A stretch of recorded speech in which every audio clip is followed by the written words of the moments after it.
Civil rights didn't write your resume, but civil rights made somebody read your resume. Yes, sir. I mean, everything, I amplify everything everybody said. We need to be Starsky and Hutch. Right? We need some people out there shouting, acting crazy. Then the inside Negroes, oh my God, I can't believe the incivility of those Negroes. But they do have a point.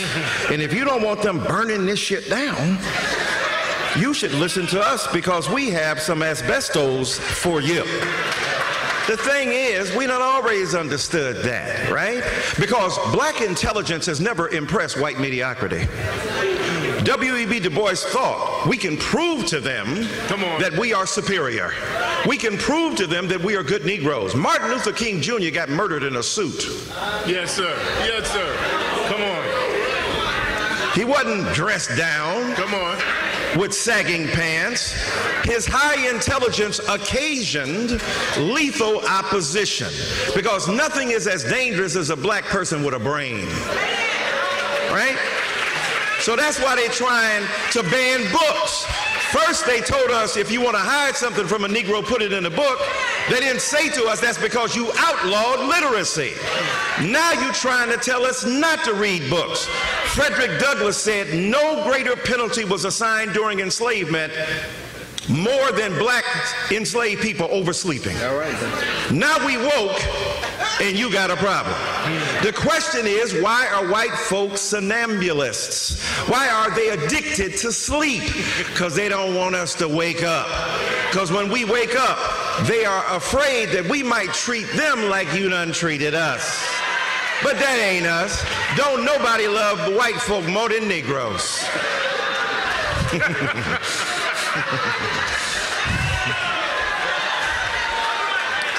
So, what we got to understand is that when they ban books, they're banning books for black people too.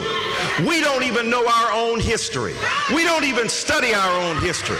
We don't even appropriate our own history. Plagiarize them? You saying you plagiarized our culture.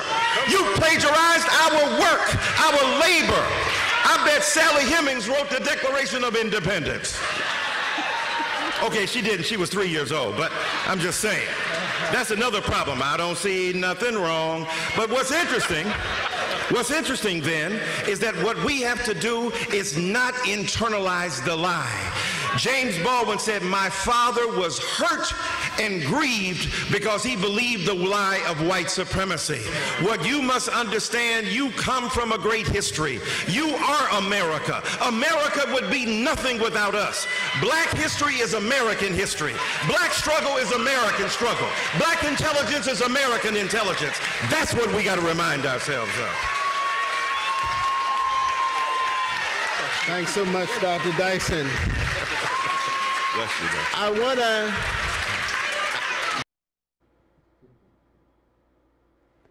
Welcome to the Gilchrist Experience.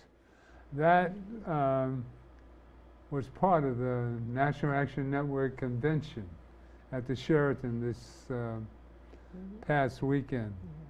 Past Wednesday, Thursday, Friday, Saturday. April 10th to the 13th. What do you say, Minister McHenry? You were there.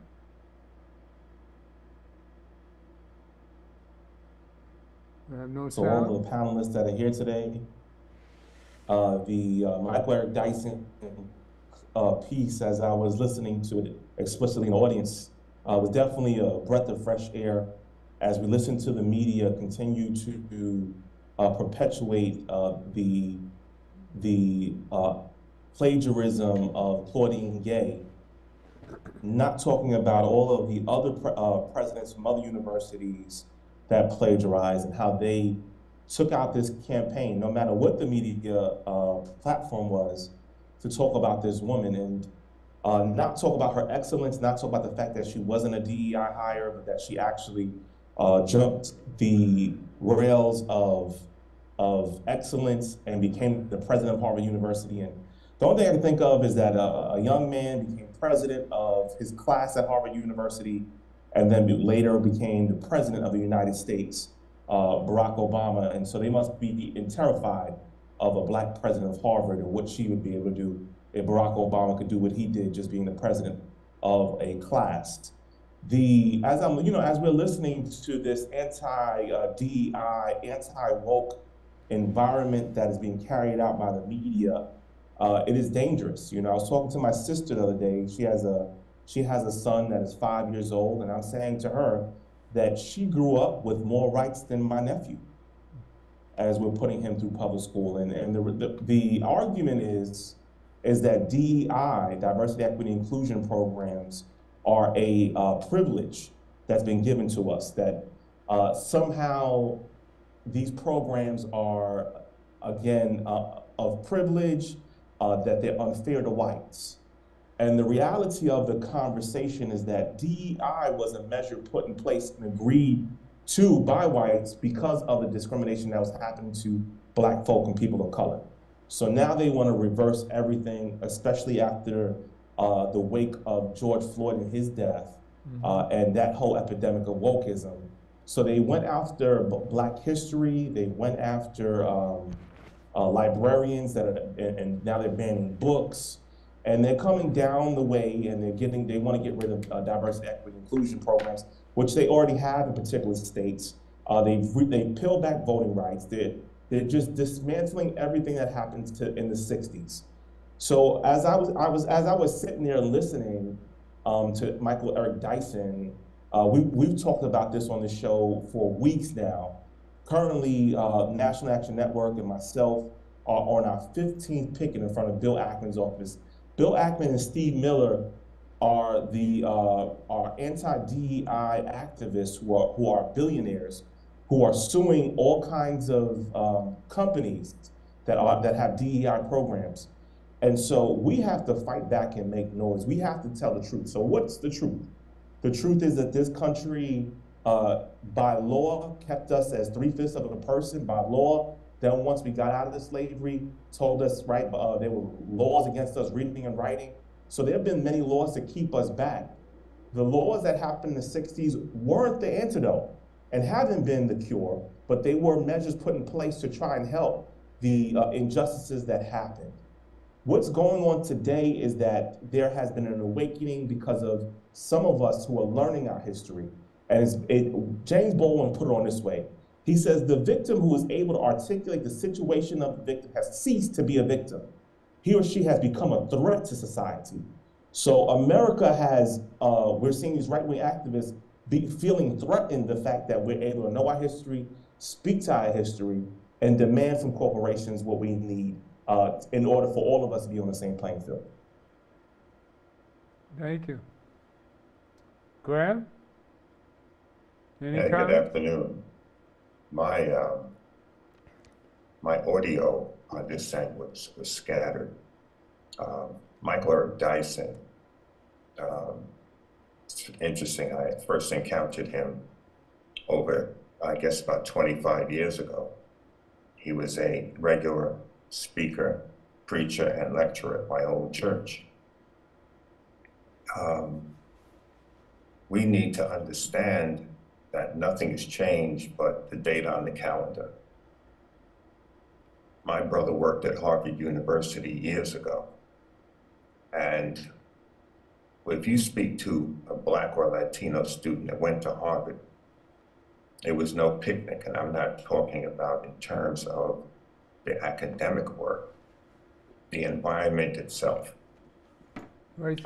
Excuse me, my brother counseled students at Harvard University, Black and Latino students, who were virtually losing their mind at that institution. Mm-hmm. And we need to be very clear, and we're seeing it in capital letters in our face every day with what's going on in this country. Mm-hmm. And with the upcoming election, if people are not concerned, they ought to be. If they're not concerned, they're asleep at the switch. And those who are not paying attention will be the first to complain after the election. This country was not founded on diversity. It was not founded upon inclusion. and it certainly wasn't founded upon equity. Nothing has changed. We have made some strides, but the overall mastery of this country is still in the hands of the same people. And I don't just mean a race of people, I'm talking a segment of that race. Those who wield the power in this country will work at that Project 2025. Oh, God. You read through that. You read through that and you'll see who loves you, who definitely intends to get rid of you, and who is working with not only Donald Trump, but with the various foundations enjoined in that document to take you back to 1860. Easily. Easily. Very easily. Easily. Very easily. Wow. And this is where we are. Don't think you're in the greatest country on earth. That's a relative term. Well, we have to get it to abide by its own rules. That's it, the Constitution. We have to be most loyal, dedicated, and really reparations. That's our reparations. We follow the rules and do everything right, and still, that's why we should be first. But they find some way to dismantle the rules. Change the rules anytime we get anywhere ahead. You're honest, you're hardworking, and suddenly you can't get further because you're black, or you're Latino, or you got crooked hair, or a bad name, or something. Racism in all colors. So what we're going to do, I've got another roll in. If you have anything further to say, McHenry, before you leave, I know you have to go home. Are you gone already? Well, I mean, I'm still here. Right. I just want to second on what Graham was saying. The Heritage Foundation has put out a referendum of where they want this country to go. They want for the Christian religious bigotry system in this country to dictate all the laws to us. And they want for fuel companies to dictate what happens to our funds and taxes. This is not news that is hidden. It is on a referendum that Graham pointed out to. They're looking to take this country back in time, and they are not hiding this. They have it, again, they have it all over the internet. It's called the Heritage Foundation. We need to network. We need to get together to figure out how do we come against the Heritage Foundation? How do we sue? How do we stand our ground? How do we fight the way we did it in the 60s and before that as a community? Right now in New York, I've been having a picket in front of 787 11th Avenue, which is Bill Ackman's office, who is a right-wing activist trying to peel back diversity, equity, inclusion programs across the country. I invite everyone who hears me to make it out there every Thursday. There's a lot of us, but not enough of us. And unfortunately, it seems that people don't move unless somebody's dead or something like that, or something tragic happens. But our rights are dying right in front of our face. It's as tragic as it gets. They're rolling back voting rights. They want to choose who votes for them rather than having people choose who is in office.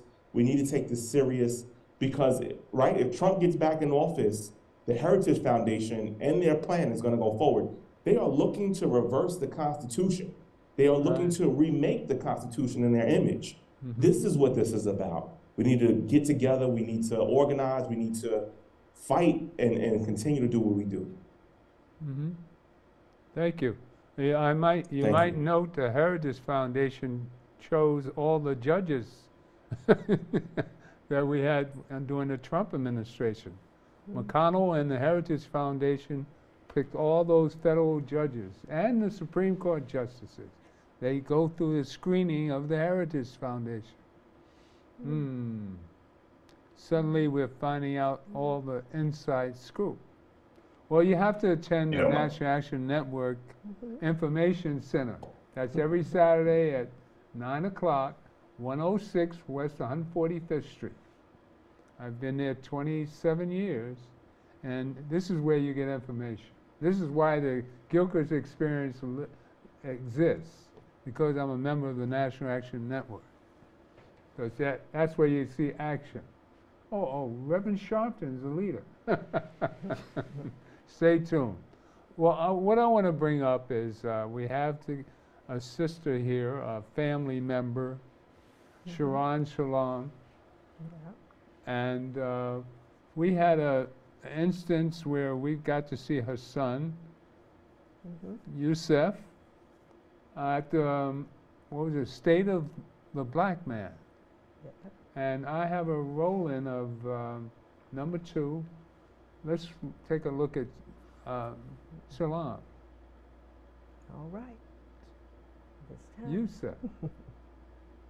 Run that tape for me, will you?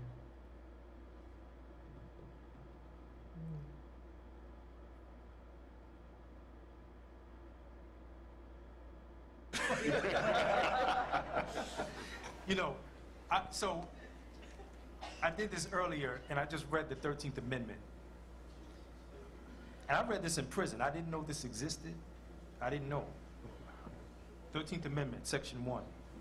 Neither slavery nor involuntary servitude shall exist within the United States of America or any place subject to its jurisdiction, except for the punishment of a crime. I was like, what?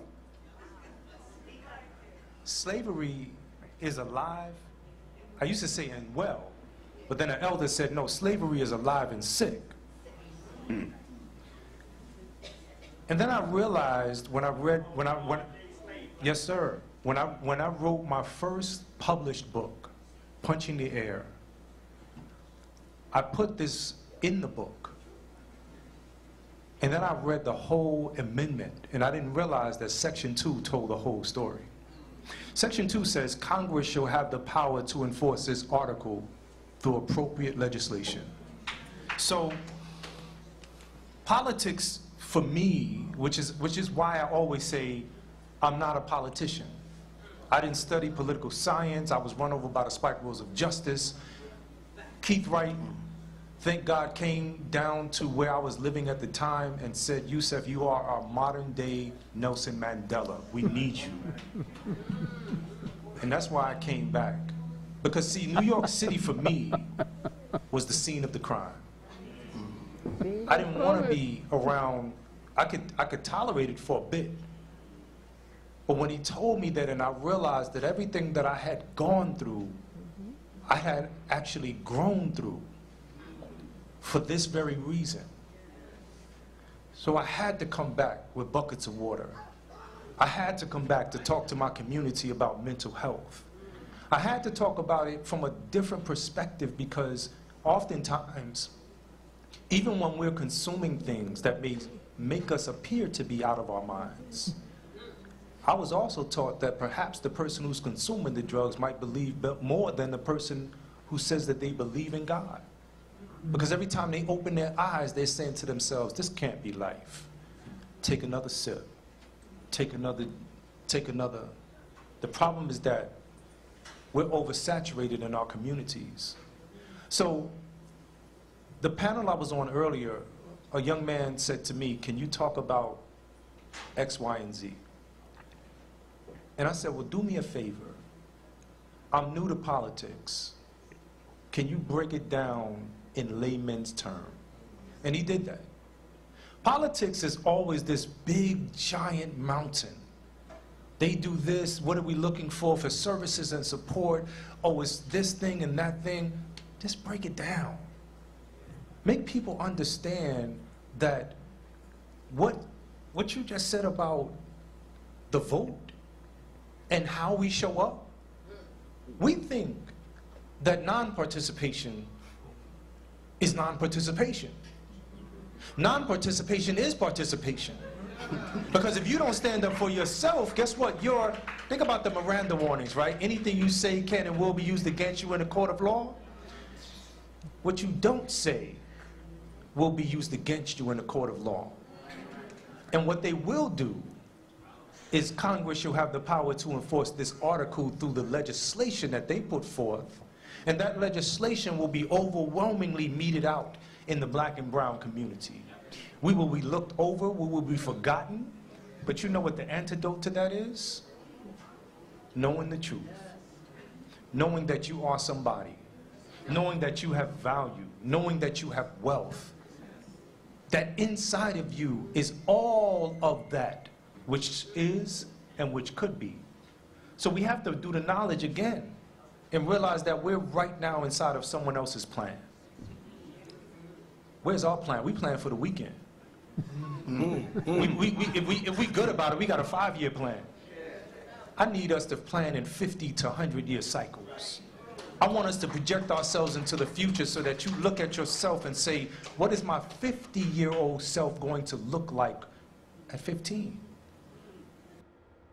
Mm. That's amazing. Mm-hmm. That's amazing. Yeah. And you were there through it all. Mm. What does the mother say to her son after he's, he says another thing about you. I probably put you to tears. I won't play that, please. But it's endearing to see a young man. He says, he goes on to say he's 35 years, tomorrow or April 19th? No, I'm going to be 35 no, years? 35 years since since the case. Since the case. Oh, yeah, because it was, what, 1989? Right. 1889 it started. Right. They were all convicted in 1990. Right. 1890. 1890? 1890. Don't worry, I had a senior moment. We seniors have plenty of those. And I've noticed a lot of young people having these senior moments. Oh, it's... I don't know if it's them fries or the hamburgers that's getting them turned on. But we are experiencing those moments more and more every day, and younger. But here, he's showing us how you come out of Yeah. something like that. He goes on to this... Yeah, it's not an easy process, believe me. It's one step at a time coming out, just like it was one step at a time going in. This And is it 35 years later. Yeah, that's right. That's right. This happened. He was had just turned 15 years old. Yeah. Some of the kids was 14, 15, 16 was the oldest child that was turned in. And when you go through that experience, it's not easy. It's not easy. Especially for you. Oh, especially for me. Especially for me and quite a few others who have gone through it. You know, because I always say one of the things that you learn when you go through these types of experiences is that the person that you had been thinking of as a child all those years and is still a child has in some way become, what do they call it? A juvenile. And when they start describing you as that, you lose all your childish reality. And you can become any kind of thing they want you to be just by that word, juvenile. You know, because people don't think of juveniles as children. They think of them as criminals, people that need to go to jail, people that need to be injured in so many different ways, people who do crimes. They don't think that they need education, they don't think they need love, they don't think they need a home experience. Anything you do to a person who they have classified as a juvenile is acceptable. And with doing all these things, we lose our humanity as part of that. We never really think of it that way, but we lose a lot. And we continue to lose because we're writing off generations of people that could possibly do all kinds of things. The whole system of the prison industrial complex really needs to be changed. It needs to be worked out in a way that when people go to prisons, for those who need change, there's a place that they can improve on their life story. But right now, a lot of people are going in and coming out worse than they was when they went in there. So who pays for that? Not coming out at all. That's right. And the community pays. The community is not getting its money's worth. Because when you follow the money, you find out that people are making more money off of one incarcerated person than they do with a Harvard graduate. Somebody said last week, I forgot what it was, the cost of one prisoner was $200,000 a year. Oh, it's quite a bit. It's quite a bit. And when you add all that other stuff in. Do you remember that, Leroy?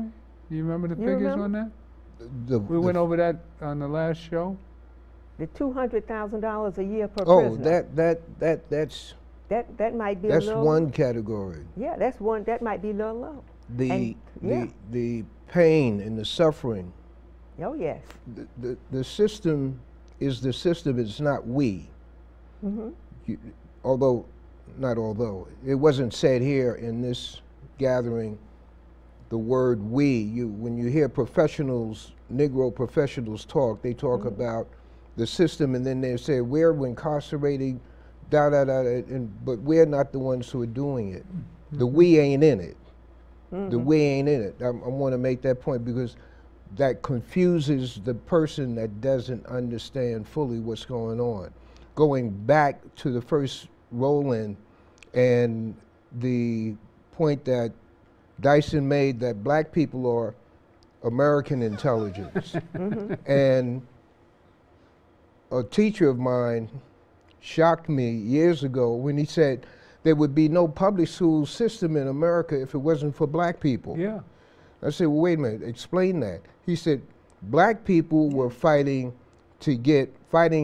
not the system, but setting up independent schools for our children. Because this country, the dollar bill shows George Washington and the rest of these guys, they were landowners, and they were using the same system that comes out of England. And Braveheart, the movie, is a very good movie to look at and see how that system was set up there and see what is set up here. When you go into this thing, furthermore, the banning of books, there are a couple of positives in that. And one of them is teach our children ourselves, because they weren't being taught in the schools anyway. And they're not being taught in the schools today. Your child, your grandchild, your niece, your nephew who are living in the suburbs because they want to find a better education system are not finding that. There are no book reports. There are no this reports. There's no critical analysis. That is what we have to do. The population of black people in America was not intended to be educated in the first place. And it comes back. I've lived through the awakening, coming from Emmett Till, coming from the civil rights movement, being a part of the black nationalist movement, and coming forward. You know, the jobs that we got, Brother Winston, affirmative action. I've come through all of that. And today, what we're looking at, the Heritage Foundation, one of the speakers said, I can't remember who it was, said, you turn around today and you find that you're in someone else's, that was Yusuf said that. He said, you're in someone else's plan. Yeah. That has to be examined because the people who have put together that plan are diabolical, and they're no different from the people who are killing those people in Gaza relentlessly. You look at them and you hear them, they are the same people. They just come under a different label. Bottom line, for Brother Leroy, it comes back to the teachings of the Honorable Elijah Muhammad that we are the best. That's what Dyson said, and that is true. We are the best. In all religions. They are not, they do not discriminate against us. They fear us. And it's not because we will do to them what they did to us. We don't have it in our nature to do. It's that we would go further. We would completely obliterate their progress by our own progress. But as long as we don't see us being separate and dealing separately with our people, we're going to be slaves to their plan, and their plan is going to lead us into a ditch. So, Brother Yusuf, when I listen to ABC radio, they really got a problem with a black council, with a black Senate, with a black assembly, and with a black mayor, whether he is black or not. They really, when you listen, they got a Negro on that station who is a Pied Piper against black people. Every show he does, he is against his own people. Against, I mean, it's a phenomenon. It's not a matter of writing a complaint.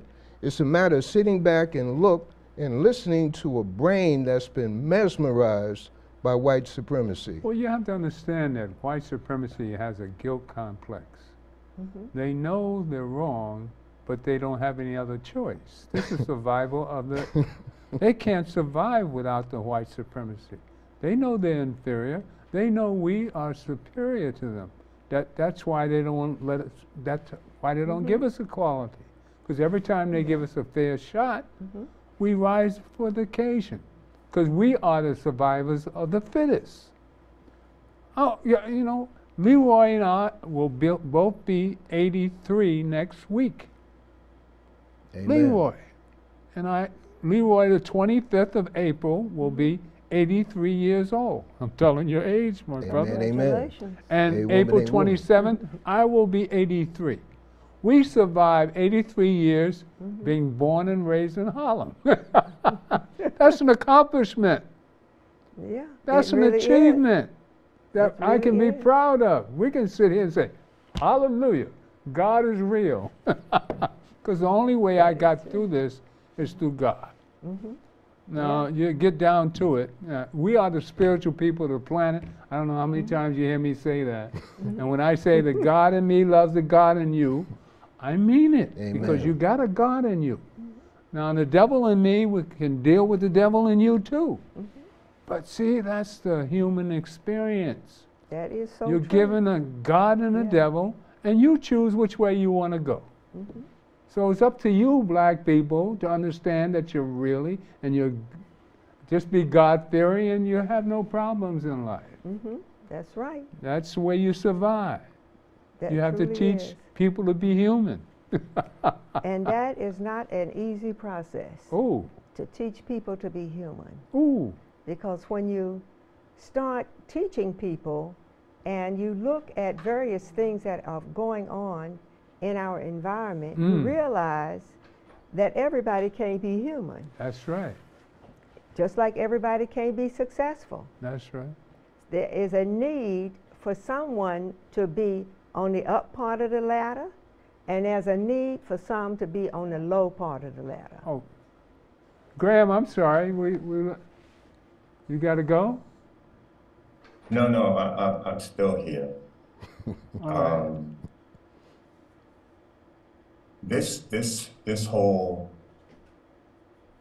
issue of racism, it's a spiritual base. That's it. It has a spiritual base. Yeah. And even at that, your skin color doesn't make you holy any more than it makes you demonic. That's true. It is the individual who will now make a choice. There was I think it was Joshua said, choose this day whom you will serve. As for me and my house, we will serve the Lord God. People are serving governments. They're serving ideologies. They're serving agendas. They're serving all kinds of things. But they fail to understand that whatever you're serving, you're going to pay for. It's going to take your time, and it's going to require certain things from you. So what you serve will take your time, it can take your money, your energy, and everything. But we are not looking at the spiritual aspect of all of this stuff, because evil is evil, period. whether it's a guy punching an old lady in the face and knocking her down a flight of stairs to get her pocketbook, or somebody lynching somebody because they don't like the color of their skin. Evil is evil, and wrong is wrong. Again, as I said earlier, matter of fact, Michael Eric Dyson said it. He said, if you want to hide something from a Negro, put it in a book. So you can't say you didn't know. You can only say, I didn't read that. The 13th Amendment has been around, and they don't teach it in school. Ava DuVernay did a documentary called 13, and it's on the 13th Amendment. So we have to apply ourselves. Youssef said a 30-year plan. Well, when you study history, Europeans worked on 10-year plans. Yeah. The only thing our people are doing is responding to what's going on. That's it. And that doesn't put you in a position of control, leadership, or anything. In Spike Lee's movie, Do the Right Thing, there is a scene where Robin Harris and two other guys are talking about getting a beer at the Korean store. And one of them said, man, if you wanted to put a business in that store, in that location, you could have done that years ago. You stand here complaining about the Korean man. He said, I'm going over there and get me a cold beer. In other words, you could have done it years ago. You didn't do it. You're standing on the corner complaining and providing no means of wealth to yourself, to your family, or to your community. And that's where we have to get out of this mode of complaining. Black people think their assignment in life is to complain, to demonstrate. That's not our lot in life, shouldn't be our lot in life, shouldn't be our focus. Our focus should be taking charge, and I say this to young people in the police department. If you took this job to be a police officer, you're wasting your time. We need sensible, informed, and decent people in positions of leadership. And not just there, but everywhere. So you take a spot, you master it, become the best at it, and move on to the next position on the ladder. It's not about control. It's about making it to the top and bringing others to the top behind you. Good. Well, you know, I think one of our most basic problem amongst black people is how we treat each other and how we disrespect each other and how we don't see each other as being human and calling each other derogatory terms and how we jug with one another as game and how you think of yourself. Reason why I stress that we're spiritual people, naturally if you're black you don't automatically become spiritual, but you have to understand that you are the first humans on the planet. God produced you first. All the people in the history books were black people. You look at the Bible. The Egyptians were black. You know, we go through this all the time. So I've found the beginnings of creation in a serious mystery. Now, we went through a whole program on that. The beginnings of time. All right, so I, having been exposed to this world for the 83 years we've been here, have seen the good and the bad and the ugly. Right, Leroy? Exactly. Tell us how you feel being black in America.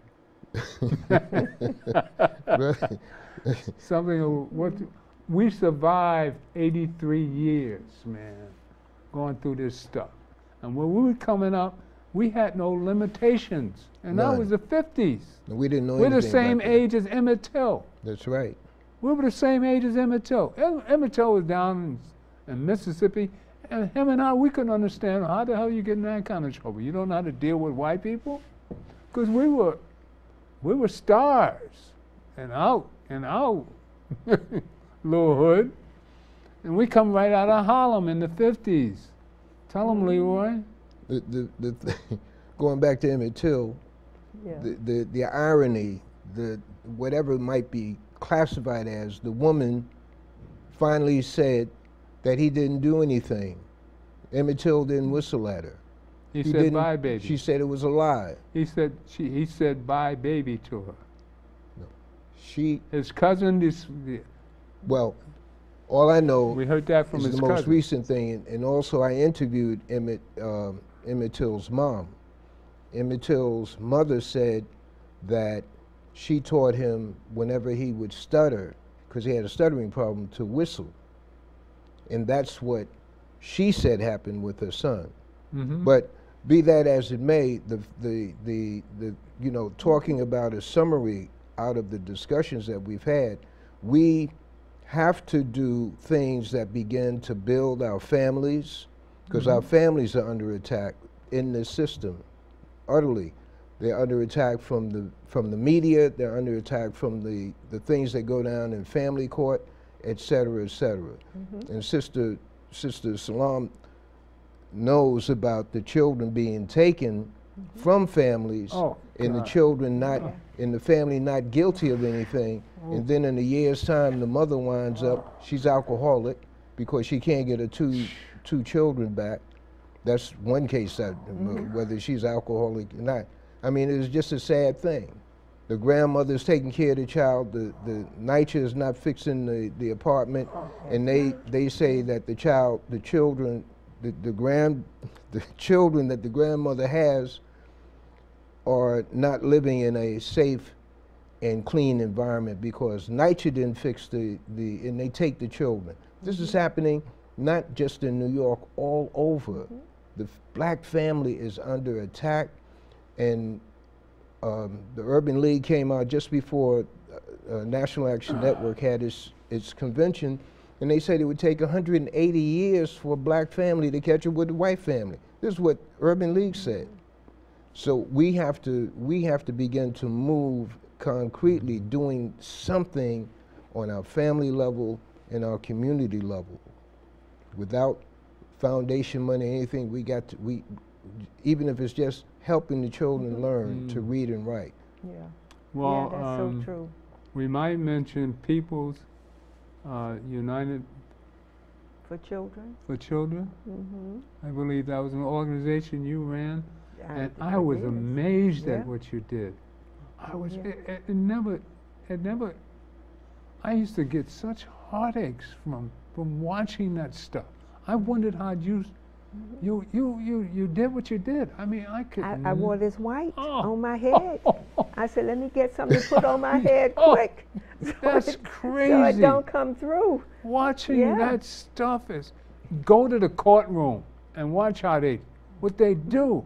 We've dealt with the Handy family. Oh, Yeah. man. It's not an easy process, but you know, all of that, what is happening to our families and families in our community, and even white families and families Yeah, of color, because they're yeah. affected also, is really a trained behavior that's been passed on through generations, and it has never been addressed. One of the things that has us all in this position that we are in as white people, black people, Chinese people, whatever color we are, is the fact that there's a need for us to be here. And that Right. need shapes and trains who we are. That's right. And we haven't gone beyond that because with each generation, we're still in the same need. It has Yeah, been no same- recognition Same old, same old. of things that have been done wrong that causes us to do various things to each other Right. and of any race around. It has not been addressed, and it's just been internalized. And we see it over and over again, and we try to figure out how to get beyond it, how to get people to move to the next level in their businesses and other things they do. And one of the examples I use as part of this is that many years ago, I remember there's a person called the Number Runners. Along with that person called the Number Runners, there was a person called the drug dealer. And that person used to stand on the corner selling drugs. At one point, the Number Runners got so good in their business, we outlawed Number Runner. That's right. And then we called it, what was that? Off-track betting.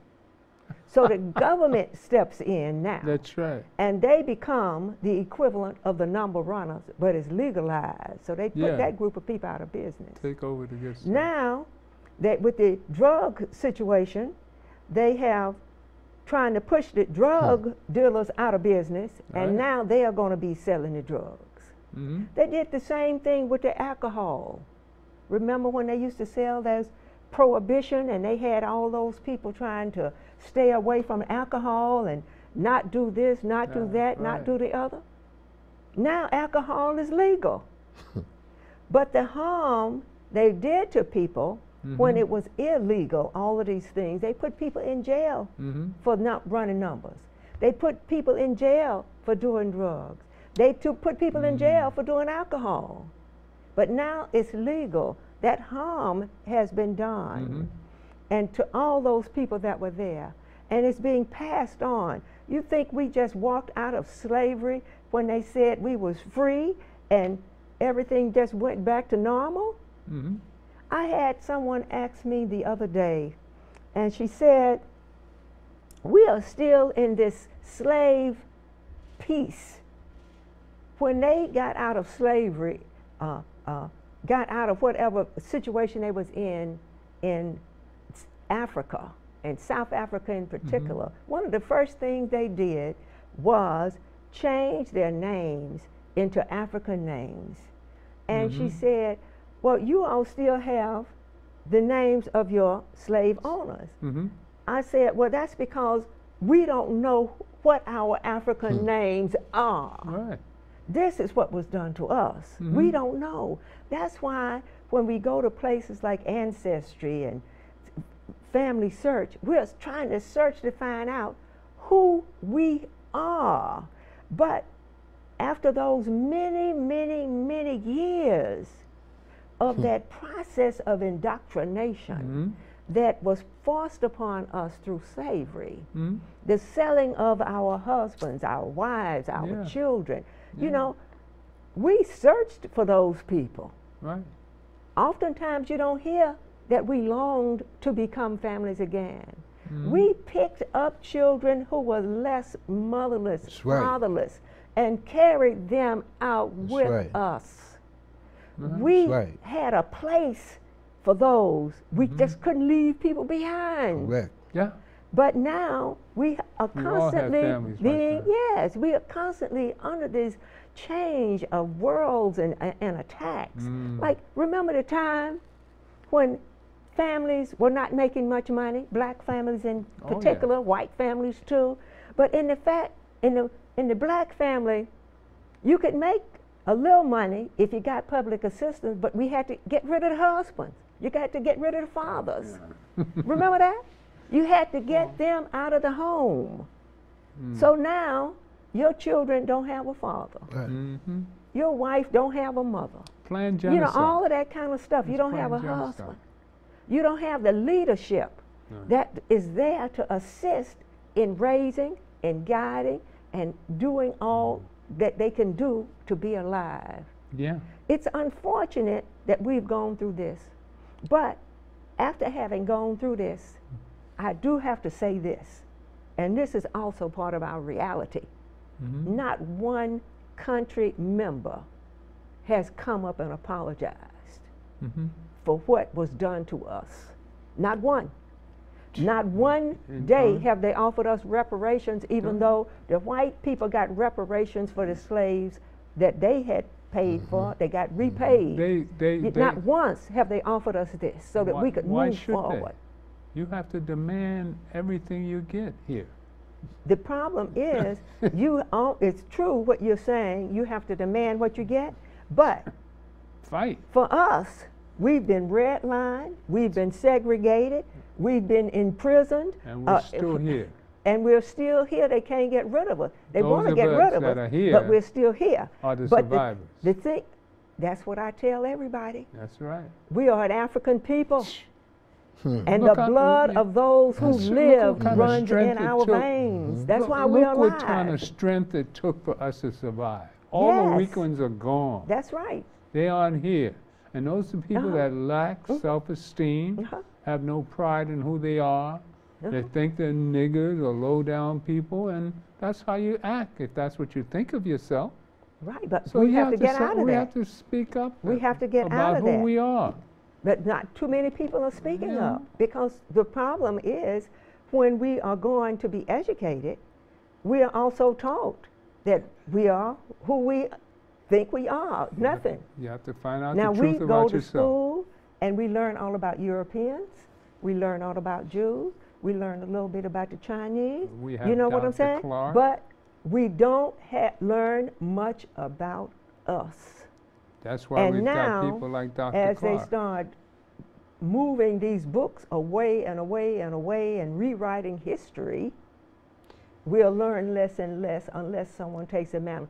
We had Dr. You know what Clark. Yusef said in one of these pieces? He What? said how he used to come, he went to school, Yes, but he he used did. to come home and he used to teach them about the Phoenicians. I used to teach them a lot of stuff. See? I taught them a lot of stuff. You taught them their Right. history. And you know why? He tells it on. He tells everybody how his mother taught him history, black history. You know why? Because when I grew up in the South, Yeah. you know, there was a place that they would take us. I remember it was a church. Mhm. And we would sit there and we would learn various things in those centers regarding how to survive, how to do this, about our history. We had a whole lot of stuff going on Yeah. that taught us Yeah. about our humanity and who we could be and who was with us inside. Once we achieved something called segregation, Mm-hmm. all of that people who was teaching all that good stuff stopped.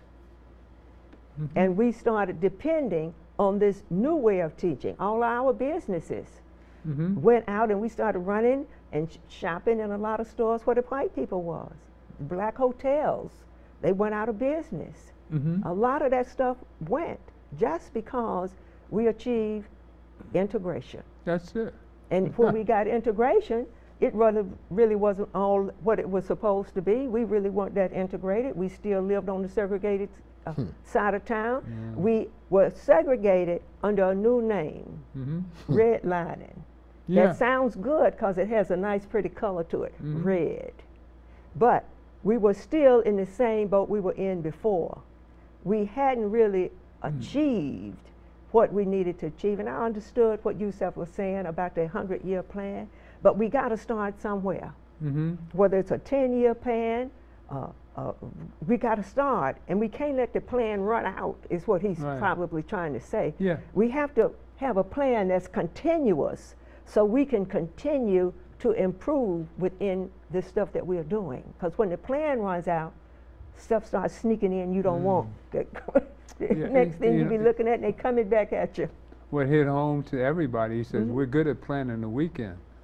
Yeah, yeah, that's What true. we're going to do the next weekend. That's right. The We're good at weekend. that. I But used to what always happened have to a plan Monday? of what I'm going to do on Friday night. Yeah, what's going to Especially happen? when we were kids. Mm-hmm. I know Oh, those I people always- who are incarcerated, they're planning. They're planning and they're working. Many of them are working. And they work day after day in their different jobs in the prison because you need like, what, 100 people to run a shop? Mm-hmm. And they might be making 50 cents an hour. Yeah. But the thing we have to remember is that when they come out of prison, they can't go to that company. And I always say Toys R Us, but that was years ago that Toys R Us was doing it.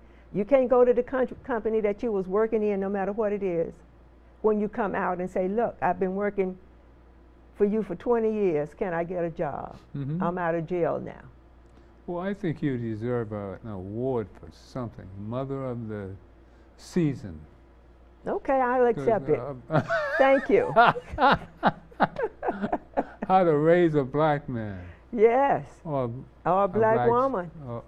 Yeah, You that's know? right. That's right, because you have to realize too, one thing that's so important to us is that no matter what they did to us, many of us came with gifts, and they were innate to us from the creator of the world. That's right. And you sit down and you look at people, and you, even today, we know people who were mechanics, never took a mechanic course. That's right. That's right. Mathematician, never took a math course. They tried to take everything from us to create this person they wanted us to be that would be dependent on them for everything. That's right. But inside of us was the master artist, was the master planner, was the master organizer, the master mechanic. We still have those people and those genes in us, and they are alive, they are well, and we have to teach our children and let them know that they are there, because they don't think they have them. Graham, you got about a minute. Go ahead, You're Graham. still there? Or do you have to go to your appointment? He's gone. All right. See, we didn't talk. So we have talk 2 minutes. Graham out. Minute and a half. We didn't talk Brother too much. Winston, may I point to the value of a radio station here in New York, WBAI, Yes. which is 99.5 on the FM dial. Yes, It is a station to be supported. They have a variety of programming that meets different categories of the population. WBAI, that's where you're going to hear Yusuf, you're going to hear Hasty, you're going to hear a lot of different black voices that you don't hear on the so-called talk radio circuit.